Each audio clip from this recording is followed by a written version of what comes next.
नमस्कार, मी मृणाली पिळणकर. तुम्ही पाहत आहात एलएस मराठी. सकाळचे 10 वाजता आहेत. पाहुयात राज्यात काय घडामोडी घडतायत. कांद्याला मातीमोल भाव मिळत असल्यानं कांदा उत्पादक शेतकरी पूर्णतः उद्ध्वस्त. सरकार लक्ष द्यायला तयार नाही. शेतकऱ्यांचा आवाज बुलंद करण्यासाठी रोहित पवार मैदानात. जातनिहाय जनगणनेचा बिगुल. शिरसाटवाडीतून लक्ष्मण हाकेंच्या 100 सभांचा शुभारंभ. पाथर्डी तालुक्यातील शिरसाटवाडीत उद्या सायंकाळी 6 वाजता पहिली सभा. राज्याचं लक्ष हाके यांच्या भूमिकेकडे. पंढरपुरात खटला मागे घेण्यासाठी तरुणावर प्राणघातक हल्ला. कोयता, चाकू आणि दांडक्यानं मारहाण. हल्ल्यात आशू जाधव गंभीर जखमी. बीड नगरपालिकेत दादागिरी. मुख्याधिकाऱ्यांना केबिनमध्ये घुसून जीवे मारण्याची धमकी.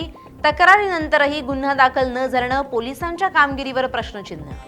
अमरावतीमध्ये सासरच्या मंडळींकडून छळ, मारहाणीत एका गर्भवती महिलेचा गर्भपात झाल्याचा प्रकार. पीडित महिलेचा पती, ननंद आणि सासू यांच्या विरोधात गुन्हा दाखल. शिरूरच्या आंधळगाव फाटा येथे भीषण अपघात. दोघांचा जागीच मृत्यू तर 12 ऊसतोड मजूर जखमी. ठाण्यात आज उष्णतेचा अलर्ट. विदर्भ, मराठवाडा आणि दक्षिण मध्य महाराष्ट्रात मेघगर्जनेसह हलक्या ते मध्यम प्रतीचा पाऊस पडेल. हवामान विभागाचा अंदाज.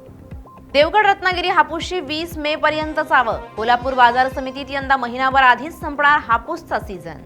पुणे जिल्ह्याच्या ग्रामीण भागात सध्या बैलगाडा शर्यतींचा धडाका. बैलगाडा घाटात एका तरुणाचा भीषण अपघात होताना थोडक्यात वाचला.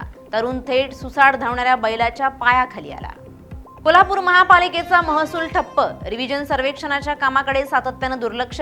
कधी खासगी एजन्सीचा गोंधळ तर कधी कर्मचाऱ्यांवरील अतिरिक्त भार. या होत्या आताच्या घडीच्या काही महत्त्वाच्या बातम्या.